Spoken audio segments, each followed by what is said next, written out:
कल एक बहुत प्रवीण साधक प्रश्न कर रहे थे, बड़े चतुर हैं। जब हम वजन घटाना चाहते हैं तो रोज हमको कमी दिखाई देती है कि आज 1 किलो कम हुआ, आज आधा किलो कम हुआ। और जब हम भगवान का भजन करते हैं तो कोई अनुभव नहीं होता कि हमारी कमी हुई कि बढ़ी। बहुत प्रवीण। तो जब बोल रहे थे सोई रोग के बीच में कह दिया कि अगर रोज हलवा पूड़ी खाए फिर वजन घटेगा? नहीं घटेगा। वजन घटाने के साथ साथ परहेज चलता है। ये तो ककड़ी पाना है, खीरा पाना है, बस इतनी पालक का जूस लेना है, इतना बस, तो आपका वजन घटेगा। ऐसे ही आपको परिस्त्री गमन नहीं करना, झूठ नहीं बोलना, गंदा भोजन नहीं करना, भगवान को अर्पित करके भोजन करना, दूसरों का उपकार करना, निरंतर नाम जप करना। देखो आनंद आता है कि नहीं। करोगे मनमानी आचरण, 2-4 माला घुमा लिया, समझते हो कि हम परब्रह्म परमात्मा के आनंद को प्राप्त कर लेंगे। मजाक समझे हो। सांसारिक कार्य के लिए भी खून पसीना करना होता है, तब उसकी प्राप्ति होती है। ये अव्यक्त परमात्मा के आनंद को प्राप्त करने के लिए आप सोचते हो कि मनमानी आचरण करें, पापाचरण करें, जो मनावे सो खाएं, जो मनावे सो करें। 2-4 माला घुमा लिया और भगवान तुम्हारे सामने खड़े हैं। खिलवाड़ समझते हो, मजाक समझते हो भगवदानंद को। ये ऋषि मुनि महात्मा जन प्रतिपल नियम पूर्वक अपने जीवन को, तो उनको भगवदानंद का अनुभव होता है। आप विषयानंद में लगे हो तो भगवदानंद का अनुभव नहीं होगा, विषयानंद का अनुभव होगा।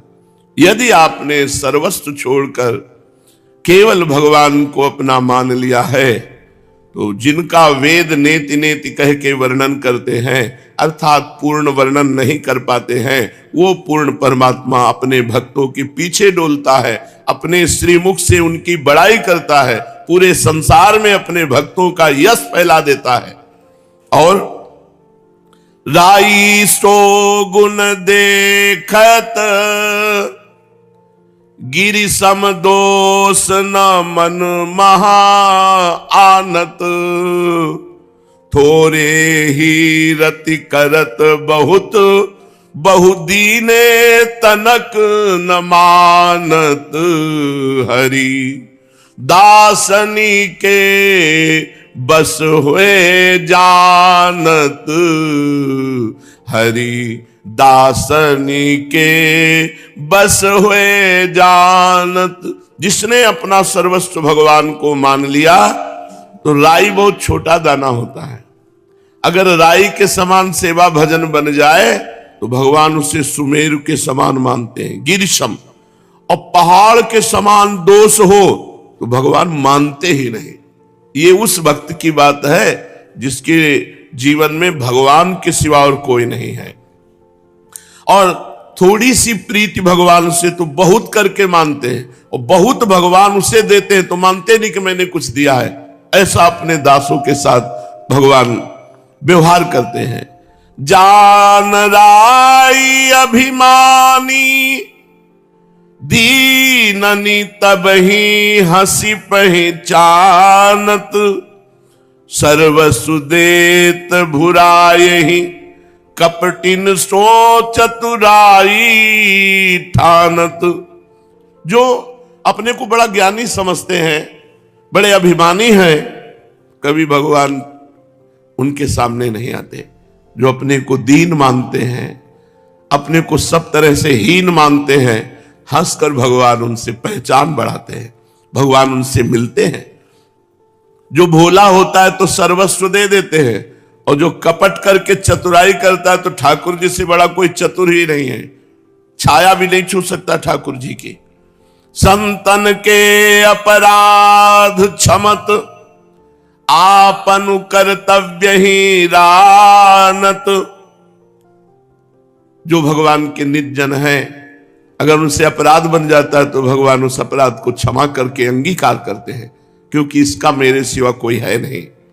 व्यास भक्ति की यह रीति अपने संतनि सो मनु मानत। अपने जनों से भगवान खेलते हैं, जिनका भगवान के सिवा कोई नहीं है, एकमात्र भगवान है, उन्हें भगवान अपना मान लेते हैं और फिर उनके साथ लीला करते हैं, फिर खेलते हैं। इसलिए पूज्य बाबा कह रहे हैं कि सर्वतो भावेन अपनी बुद्धि से ये दृढ़ निश्चय कर ले कि केवल श्री भगवान ही मेरे सर्वस्व हैं और कोई मेरो नाय। तभी भगवान प्राणनाथ जीवननाथ दर्शन दे हैं। जब जान ले कि एक वस्तु एक व्यक्ति इसका संसार में अब कोई नहीं बचा, तब भगवान दर्शन देते हैं। संसार को बंधन तब ही टूटे है। साधक के जीवन में, प्रेम पथ के पथिक के जीवन में शुद्ध नियम निष्ठा, दृढ़ प्रतिज्ञा पालन या की परम आवश्यकता है। व्यवहार बड़ा शुद्ध हो, जो नियम हो उनको नियम निष्ठा से पालन करे। जो प्रतिज्ञा ले ले तो प्राण चाहे चले जाए, कभी प्रतिज्ञा न तोड़े। यह श्री पूज्यपाद उड़िया बाबा जी महाराज को महावाक्य है कि साधक नियम निष्ठा से और प्रतिज्ञा पालन से अध्यात्म में उन्नति को प्राप्त होए।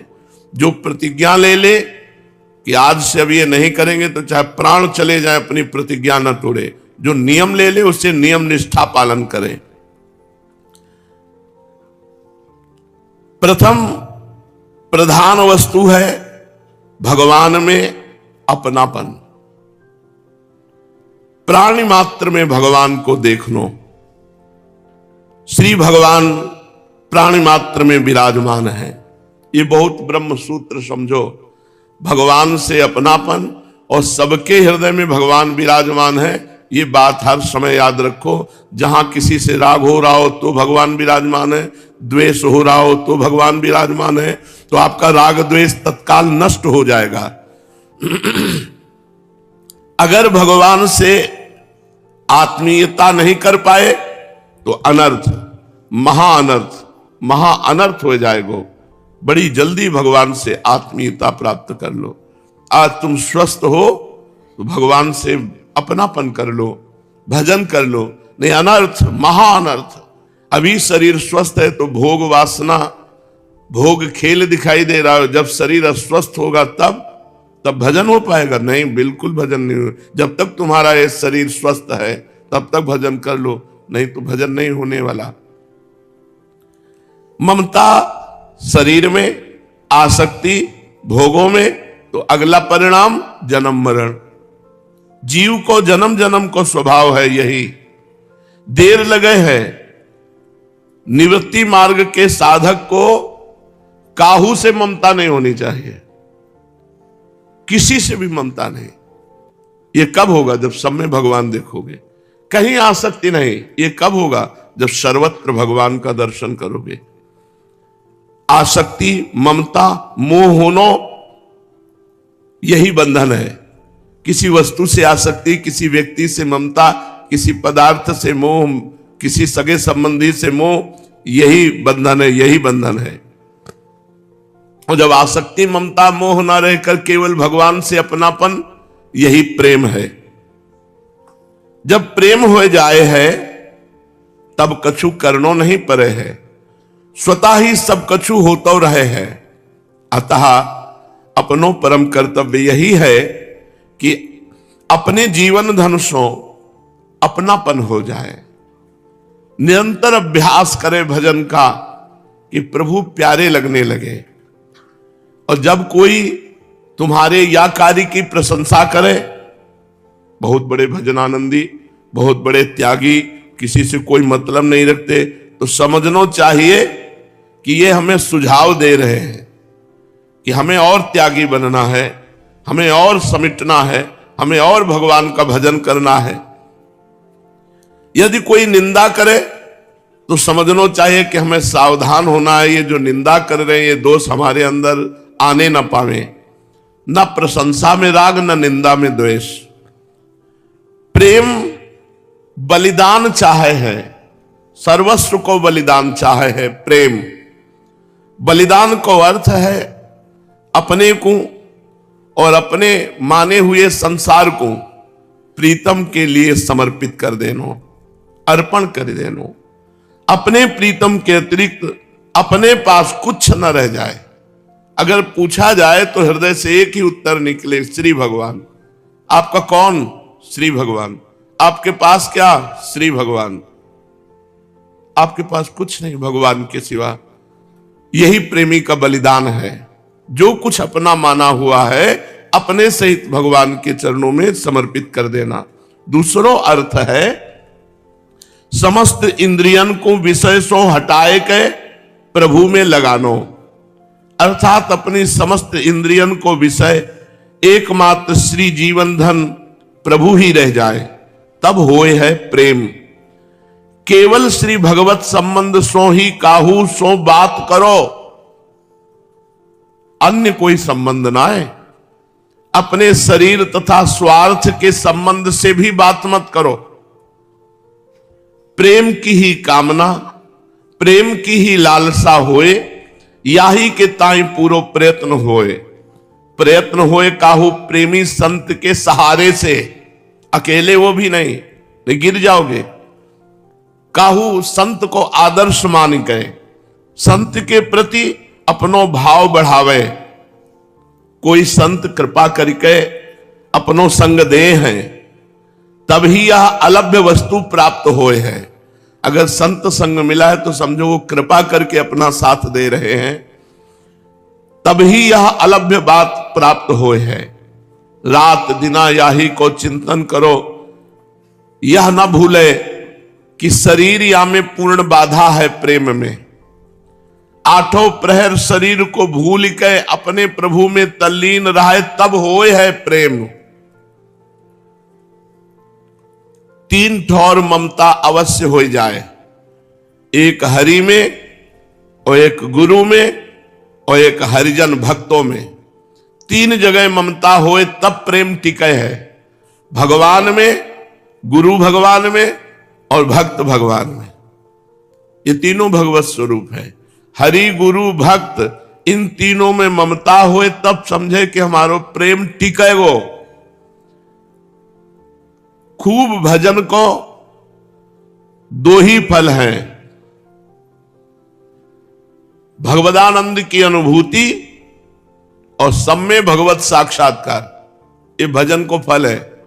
हर समय भगवदानंद में डूबा हुआ जिस किसी व्यक्ति से मिला, उसे भगवान का स्वरूप समझकर व्यवहार किया, भगवान के सिवा अन्य कोई भावना नहीं, ये भजन का फल है। भजन त्रिगुणातीत वस्तु है, यह गुण नहीं चाहे है, क्योंकि तीनों गुण सतोगुण रजोगुण तमोगुण ये भजन में बाधक हैं। रजोगुण तमोगुण बाधकता तो स्पष्ट है, या में कछु कहनो नहीं, पर सतोगुण भी बाधक है। या में सात्विक विघ्न धार्मिक कार्यक्रम के बहाने से जो एकाकी भजन हुए है वह में बाधा पड़ जाए, यह धर्म कार्य कर ले, ये धर्म कार्य। भजन से बढ़कर कोई धर्म कार्य नहीं, कोई कार्यों का विस्तार नहीं। छठदम शील विरत बहुकर्मा, निरत निरंतर सज्जन धर्मा। जो संत महापुरुष जिस धर्म का आचरण करते हुए भजन में तन्मय हुए वही करना है, अन्य कोई धर्म कर्म भी नहीं। धर्म कार्यन के बहाने से ये साधक को प्रपंच में फंसाए दे है। जब साधक प्रपंच में फंस जाए तब वो या धार्मिक कार्य ही तो है ऐसो समझ के भजन छोड़ दे और वह कार्य को पकड़ ले। या से सात्विक भी कार्य विघ्न है, या कारण सतोगुण बाधक है। प्रपंच इतनो प्रबल शत्रु है कि याके पंजे में एक बार कैसे हूं फंस गयो, फिर यासो छुटकारो पानो बहुत ही कठिन है। विकार तथा हृदयस्थ वासना तब ही नष्ट हो सके है जब पूर्ण रूपेण प्रेम सिंधु में डूब जाए है। बिना प्रेम सिंधु में डूबे प्रपंच सो बचनो बहुत कठिन है। साधक को यह सावधानी रखनी है कि कोई नवीन वासना न बनने पावे। यार ये चीज तो हमने नहीं खाई, ये हमने नहीं देखा, ये हमने नहीं भोगा, एक बार देख लेते हैं, एक बार भोग लेते हैं। साधक को यह सावधानी रखनी है कि कोई नवीन वासना न बनन पावे। जैसे ही कोई विकार उठे तैसे ही वाको श्री सदगुरु भगवान की आज्ञान के अवलंबन सो मिटाइबे को प्रयत्न करे। जब कोई विकार उठे तैसे ही वाको रौंद दो, ना ना ना, राधा राधा राधा राधा राधा। तुमसे न समरे तो सदगुरुदेव भगवान से बताओ, वो तुम्हें उपाय बताएंगे। वह सदगुरुदेव भगवान की आज्ञा के अवलंब सो मिटाइबे को प्रयत्न करे, जासो उनके बढ़िबे की आशंका ही समाप्त हो जाए। आत्मनिरीक्षण गहरी खोज करे, कोई दोष हृदय में अगर दिख जाए तो वहां को तत्काल वैराग्य रूपी शस्त्र सो काट डाले। पूज्य बाबा करें, अगर कोई विकार उठे उसे तत्काल नष्ट करो, उसको सजाओ मती। उच्च सजाना है, उसके चिंतन में सुख लेना और वो विचार करने लगना कि अब कैसे हमको ये भोग सामग्री मिलेगी, कैसे काम। बहुत दलित दुराएं फैली है। तो ये देखा है कि हृदय में जब विकार उठे तो वाको रौंद दे, नाम जप के द्वारा, गुरु से बता के उन प्राप्त साधन के द्वारा वह विकार को मिटाए देने, वो विकार तुम्हें मिटा देगा। साधना में 3 बातें जरूर होनी चाहिए। जो साधना कर रहे हो सदगुरु प्रदत्त है कि नहीं, मनमानी तो नहीं है। पाठ भी करो तो सदगुरु प्रदत्त, भजन करो तो सदगुरु प्रदत्त, सेवा करो तो सदगुरु प्रदत्त। एक एक चेष्टा गुरुदेव की आज्ञा से होए। सदगुरु प्रदत्त, शास्त्र प्रतिपादित और संत आचरित आचरण होने चाहिए। ये तीनों हैं तो पक्का भगवत प्राप्ति हो जाएगी।